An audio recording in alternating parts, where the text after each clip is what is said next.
What's up, guys? Ultimate Trio back at it again. Back at it. We back. Back at it. After another eventful week in the NFL, we're gonna be exclusively talking about NFL. And so let's get right into it. After what is it? Week 10 just wrapped up. Yes, sir. What do we think about the MVP discussion? That's where we're gonna start off. Who do we have in our mind is an MVP discussion? And who do we have as the favorite? I guess I'll go first. Before yesterday, we're taping this on Tuesday. So before yesterday's game, the Eagles lost. So I had Jalen Hurts head and shoulders above everybody else because, if he goes up, if they go undefeated, there's no way you can't give it to that quarterback. I would still, if it ended today, even though he lost yesterday, I would still give him a slight edge. Because there were a lot of reasons. I don't think it was his fault. He was the main reason why they lost that game. I mean, there were two fumbles. Honestly, he did throw one interception, but there were two fumbles late in the game. So there was a bad defensive play or bad call. I don't know how you want to call it based on that last play. So I wouldn't really get him too big of a blame. But Jalen Hurts, I'll start off with Jalen Hurts. I think is still my favorite to win it if it ended today. And let's see what you guys think. What do you think, Rado? Man, that's tough. There's a couple guys in there that I believe can still win it. Patty Mahomes, Josh Allen, Justin Hurts can still very well do they mark and win the MVP. Right now, if I had to say a name, regardless of last night's game, I'm still gonna go with Jalen Hurts, Patty Mahomes, and then Josh Allen. That's my three. And then throwing a little wild card here and there. I had Lamar early on. Lamar Jackson was going stupid early on. Me too. Don't know what happened. I thought he was gonna run away with another MVP, but he's kind of, I don't know. Either he's something's going on over there, or money contract. I don't know. But he kind of slowed down. But yeah, that was my dark horse. But like I said, I'm gonna go with Hurts, Mahomes, and Allen. Okay. For me, my MVP discussion was I got Patrick Mahomes. But the discussion is Jalen Hurts, Tua. I'll throw in Tyreek Hill. And also Josh Allen. Patrick Mahomes for me right now. He has over 2,100 yards. He's playing with arguably the best tight end, but he's playing with number two wide receivers. With McCall Harmon, Juju Smith, Marcus Valdes-Scantling, and they've Jalen Hurts. He hasn't played great defenses. He hasn't played great defenses. He hasn't played great teams. He played the Cowboys. The Cowboys defense. One game. That's one game. But you say he hasn't. He's played. He hasn't played like he played against a solid defense last night. And look what happened. Obviously, it wasn't his fault. He threw an interception. What you mean? Look what happened? He forced it. He threw for 3 touchdowns. He put the ball in AJ Brown's hand, and the other one he threw a 40-yard bomb to Quez Watkins, and he got up and ran and he fumbled it. That's Jalen Hurts' fault. Okay, Anthony, but he's still the MVP. The MVP has to carry the team. Why he couldn't carry the team? He put the team in the best position they could, Thomas. Of course, yeah. Adonis. He only made one mistake. This is not like Madden. You can't control the wide receiver once you catch it. I understand that, but he wasn't there when he wasn't clutch. Why wasn't he clutch when the whole game? Why wasn't he clutch the whole game? First off, nobody's clutched the whole game because nobody's perfect. Okay? I know that.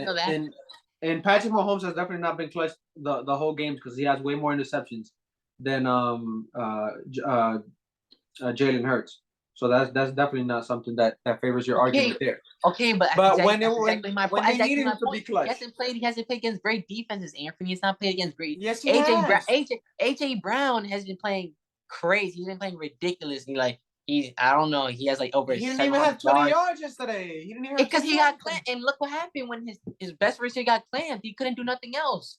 What do you mean? Because there's nothing else, Adonis. He had the team with a chance to win in the fourth quarter. Halfway through the fourth quarter, he threw a 40-yard bomb to Quez Watkins.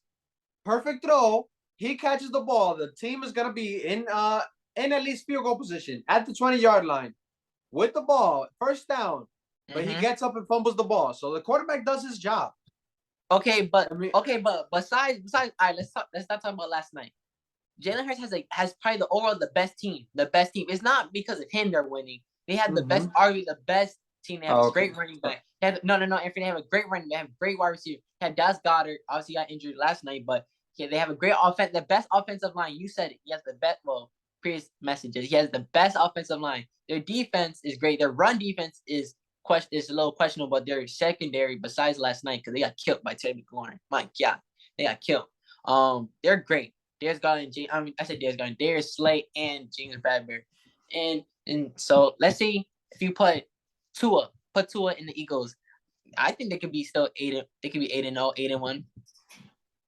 You know, everybody. No, I think I'm not even gonna jump into that because I think people could fill in Jalen Hurts' spot, but people cannot fill in Patrick Mahomes' spot. What he's doing with that offense and that defense. I don't know. I think you give Jalen Hurts Travis Kelce, and I think he does good damage.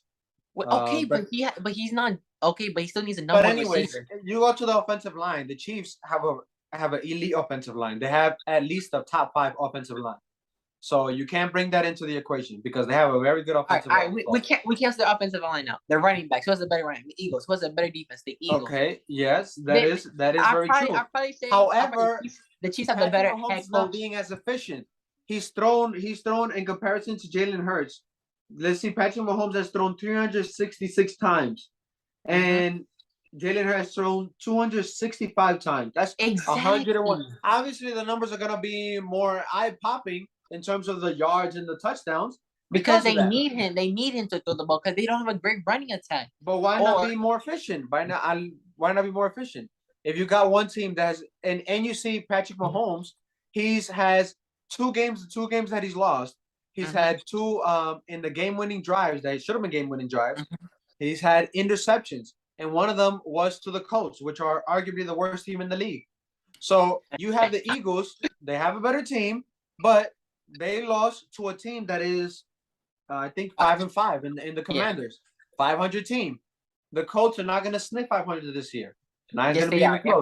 Yes, they are. They're not going to sniff 500 this year. Now you're capping. Yes, they are. The Colts are not like that. So that looks bad. It just does. And if you tell me, okay, that's why I'm not bringing the Bills into it because that interception is still bad. But hey, it's the Bills. Okay, but the Bills have one of the best defenses in the league. They have one of the best defenses in the league, though. The Colts? The Bills. Yeah, I know. That's why I'm giving you okay. That's understandable.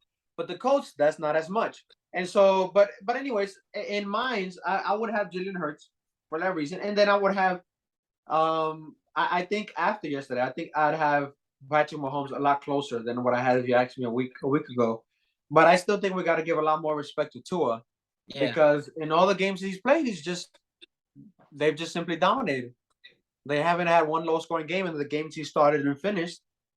And I mean, you know, the least thing that he was getting is respect before the season started. So I think that Tua, if he keeps his play, if they win that division, if you don't give it to Hurts, I think you have to give it to Tua because they're in a far better division than Patrick Mahomes is in. So I mean, I think you just have to. And I'm not a Tua fan. It's just, I mean, you have to look at the numbers. He's more efficient. He's more efficient than Patrick Mahomes, and the touchdowns are pretty similar. He has a little bit less because he missed 2 games, I think it was. So. Yeah, 3 games or 3.5 games because he didn't play the entirety of the other one. Yeah, and I'm pretty sure the 3 games that he missed. Okay, but the thing is that if you have Tyreek Hill and Jalen Waddle wide receiver, I expect you to dominate offensively. Oh, you expect him to dominate. But before the season, nobody had Tua even close to the MVP discussion. Everybody was like, okay, but I'm talking about. But Tua was the butt of the joke. And now, all of a sudden, he's expected to be dominant. Only I was saying that man can't throw a 50-yard bomb. He can't throw a 50-yard bomb for his life. That's all I was saying. Like his arm is not that strong. Yeah, he can. Okay, but everything they're always looking. They always have to backpedal. They have to always look back for the ball. He knows it though, and he I don't know, but he's getting it done. The defenses know supposedly that he's underthrowing the balls, but he's getting it done. So I mean, what happens to Russell Wilson when he underthrows the ball? So, I mean, come on. But anyways, let's see. Do we have any more on this topic on the MVP discussion, or is that it? How about non-quarterback? Non-quarterback's gonna go Tyreek Hill Or Yeah, Saquon Barkley. Or Saquon Barkley. or One. six. yeah, I think Tyreek Hill. I think Tyreek Hill because what he's doing is just That's is really ridiculous. With Tua, without Tua, No. He did not play good without Tua. Yes, he Without did. Tua, no, he he did not. played No, good. It wasn't Yeah. it wasn't dominant, but he played good. He played good. So I mean, he's doing his thing. So moving on to yesterday, it was a very eventful Sunday. How about Kirk Cousins? 1 p.m. Kirk Cousins. My God, It's a goat. 1 p.m. The first half, That's the the best first half thing was ever. ugly. that's crazy. That's crazy the way he performed. And I mean, just 1 p.m. Or once you start going to 4 p.m. and 8:15, 8:20, that's a different animal. But Kirk Cousins, man, that's the thing. That I mean, if he could do this, no matter the time, it's, but the way they played yesterday, He's the most. He's the best worst quarterback in the league. and it's interesting because now I was gonna mention about the Cowboys. Now the Cowboys were going on a run. They're really dominant on defense. But then yesterday they're going to Green Bay, and we thought Green Bay was struggling offensively, and Green Bay hung 31 on them. So I mean, what do we say to that? What's up with that really really great defense? Regarding that one game, regarding Yeah, the Packers game, I mean, listen, as much slander as Aaron Rodgers is gonna get, he's still a top tier quarterback. You see what he can do when his wide receivers just help him. The Watson kid had what 3 touchdowns and 100 Yeah. plus 100 plus yards. He's been doing that. He's been giving these guys chances. I've watched the Packers games, and I'm pretty sure you have too. And, and it's like he's putting it there. It's just they can't reel it in. I mean, that's like I just said earlier. It's not like Madden. You can't control what wide receivers. Yeah. You put him in the best position you can, which I feel like he's done all year. They just don't have the talent there. I mean, you let go of Devontae Adams, and the next best thing you have is, A second round rookie. one of us out there. You know what I mean? Like, obviously you're gonna struggle, but like I said, I think I'm not gonna dig too. They shouldn't have lost. Yes, Dallas shouldn't have lost, but I'm also not going to. I'm gonna give him the benefit of the doubt because of the fact that it was Aaron Rodgers and he's still a top tier quarterback in the league. No matter what he has around him, it makes it look worse. Yeah, but I'm not too worried about the Cowboys. I mean, I know I didn't have them making the playoffs the beginning of the year, but I also had the Raiders winning their division. And we can see how that went. Whoa! What do I know? And they actually face each other this coming week for Week 11. Vikings, Cowboys. I don't remember exactly if it's going to be at Cowboys or Vikings. But they're going to be facing each other this week, so it doesn't get any easier for the Cowboys. And as long as it's at 1 o'clock and not at 4 o'clock, it's going to be tough for the Cowboys because of Kirk Cousins. Let's see if I could check here real quick. I don't know, man. There's some. I know he had one game earlier in the year. I think it was against the Eagles where he crumbled on prime time. But there's something about that team that's got Kirk Cousins playing with confidence. As you see, after their road games, whatever. He iced up. Yeah, iced up Kirk. Which I mean, like, yeah, to the plain, person's eyes, that's just football players being football players. But when you have a team camaraderie like that, and everybody on your team like is hyping you up, putting their chains on you, like, yeah, you are a quarterback, like you win. This is what happens. Like they're giving that man confidence. So you never know what could happen. He could turn around and have one good game, prime time, and shock the world. And I hope so. Yeah, so it will be at home, but at 4:30 this Sunday. So that's probably gonna be America's game of the week. Yeah. So I mean, it ain't Sunday night or Monday night, but it's gonna be a good close. step for him. It's cutting it close. That's pretty close to it. And that loss in the beginning of the year was week 2. So he should do it. I mean, it's not out of the realm of possibilities. He has. I know a big thing that has to do with his Justin Jefferson performance.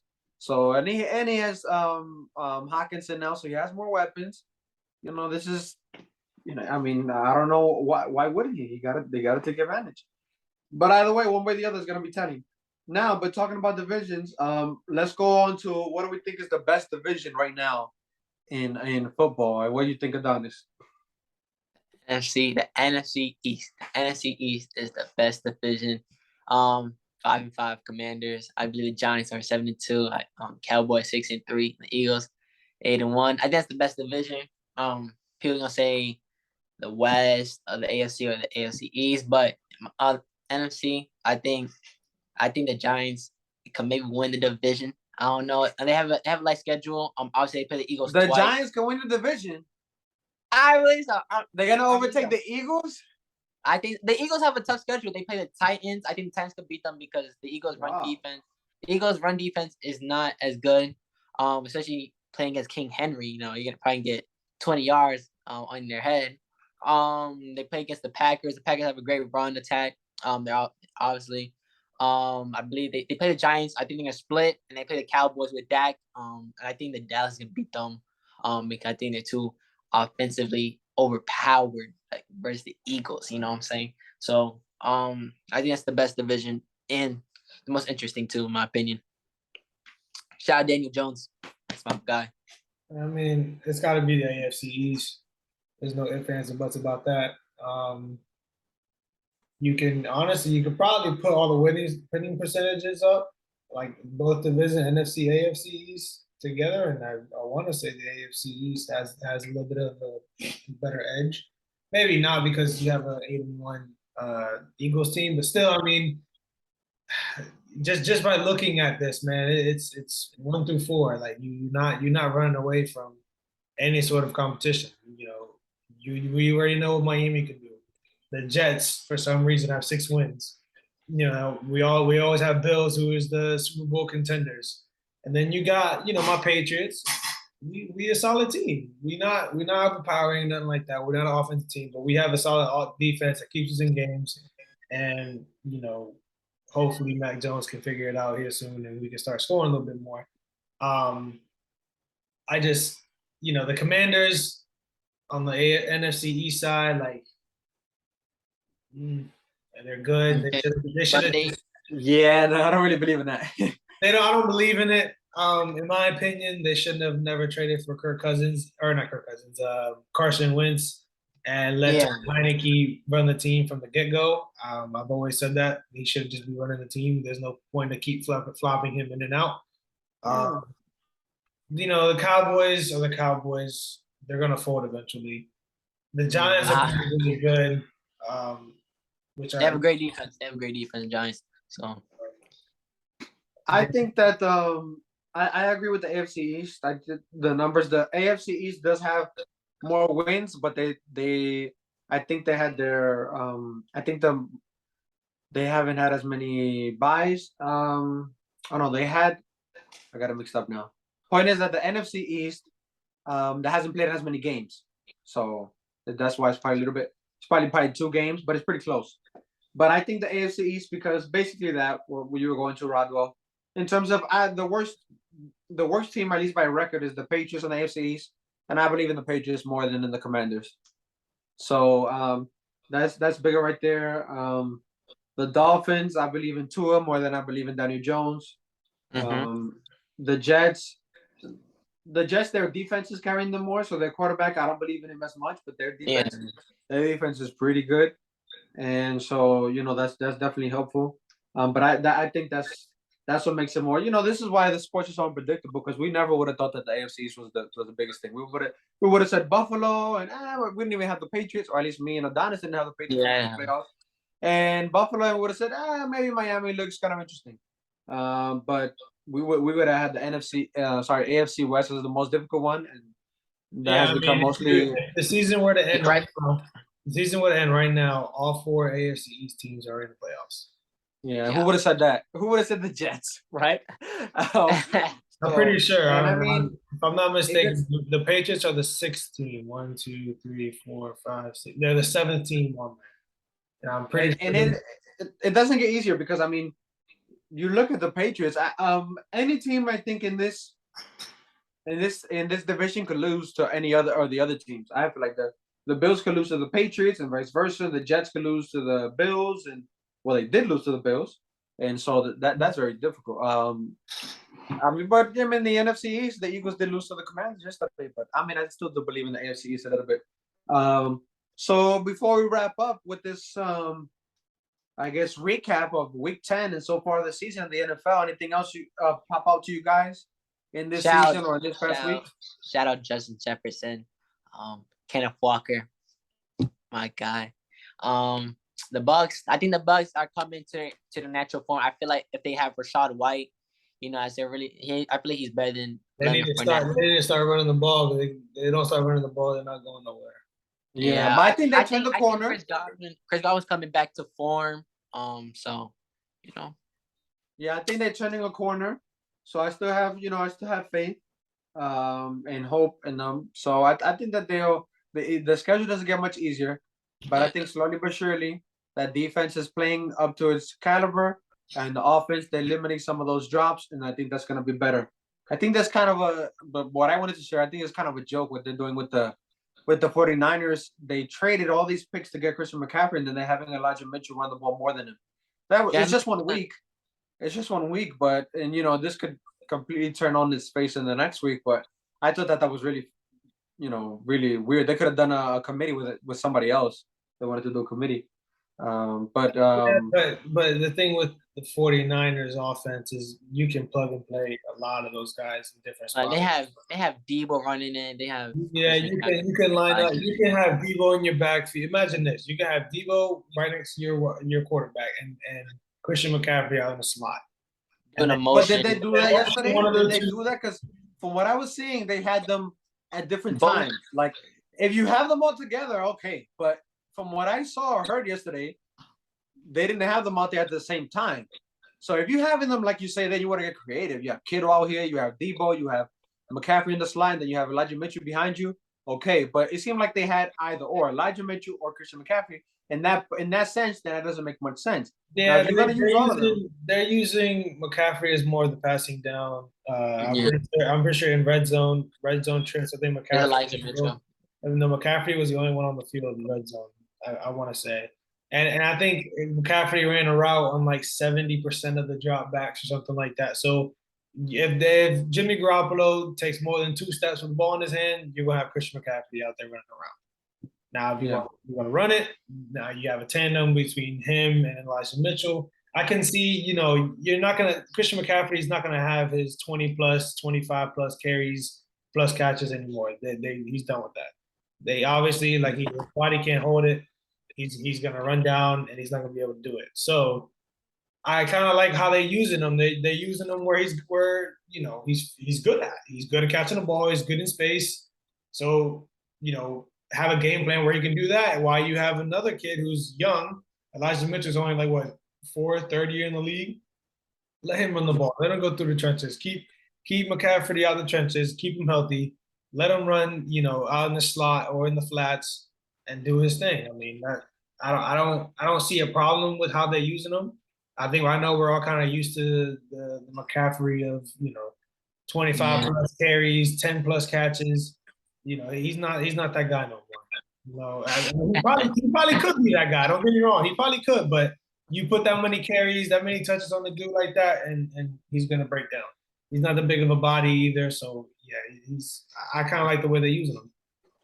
All right, so before we end this episode, I know in the beginning of the year we made some predictions, but we're week 10. So what do we want to change some predictions for Super Bowl? What do we got? I know I'm sticking with my Bucks. No. I know I'm probably sticking with my Bucks. To win it all. It's looking rough. Yeah, 5-5 now, but I'm sticking with them. I'm a believer. In terms of I don't remember who I picked. I'm thinking I want to say I picked the Bills in the AFC. Yeah, you said. Or maybe the Chargers. I think I picked the Chargers in the AFC to come out, which obviously that's not looking good right now because they have a lot of injuries. But if I had to pick in the AFC, well, I mean, it's not like nobody. Let me see. You know what? I'll pick Miami. Let's go Miami. Hey, Miami. I Go got with a crazy team. the Chiefs making it. And I Mhm. got it's my dark horse. The Vikings. I got the Vikings. I got the Vikings. Mm-hmm. And Rodwell? I gotta change it up because I'm pretty sure I said the Rams. They're gonna go back to back. Or I don't know if I said the Rams are gonna go back to back, but I think I had Rams Bills in the Super Bowl. The Bills winning, but obviously the Rams are. The Rams ain't even gonna make the playoffs. So No Cooper Cup. yeah, I'm on the Buck side, right? There's still space on the train. Come on. nah, I mean, I don't think the Bucks. I think they can go to the I division. gotta see them run the ball. I need to see a run game. They're literally last in the league in rushing beat offense. So before I can get on that the Bucks train, I need to make sure the tracks are right. You feel me? So, Nah, it's gonna be too late. The train's gonna that's be full. fine. And at that point, I get on another bus. But I'm gonna go. I'm gonna go with the Vikings as well. I'm gonna go Vikings Bills. Oh, my Ow. son. I'm gonna go. I can't believe in That's Kirk tough. Cousins that much. Just because of the stereotype that man has, that's really rough. I can't believe he's gonna win all those primetime games. Yeah, that's what I'm saying, man. If you gotta see, first see the Bucks run the ball first, then I gotta see Kirk Cousins win a primetime game first. I'm not gonna see. I can see him win one playoff game, but you gotta win it. All right, I'm gotta win at least 2-3 games. Dark horse. I'm going San Fran, Miami, Super Bowl. Ooh, San Fran, Miami. Mark, what day is today? November 15th at 8:50. The 49ers will win of a game-winning field goal, 52 yards. It's gonna hug the right pole, so right in there. Super Bowl champs. Jimmy Garoppolo. I got Bucks Miami. I can't trust Miami, Jimmy. I can't trust Jimmy. winning by 10 in the Super Bowl. Bucks Miami. Bucks winning by 10 in the Super Bowl. That's what I got. I don't think the Bucks can contain. I don't think the Bucks could beat the 49ers. I don't even think the Bucks can beat the 49ers. Bro, I don't know if the Bucks can hold them wide receivers in Miami, dog. I don't know about that. What you mean? Well, we got the defense to hold up. At least a little bit. The Dolphins don't. The Dolphins ain't got no type of defense. Yeah. You can score 45 on them. The problem is to go for score 46. That's the problem. No, we play a cover 2 deep, cover 4 deep, the whole game, and we'll be good to go. That doesn't work. All right, guys. Thank you guys for paying attention. Yes, Stay tuned. Another episode of Ultimate Trio. We appreciate it, and Ultimate Trio out, baby. We out. Raw was 4-6. Go Yankees.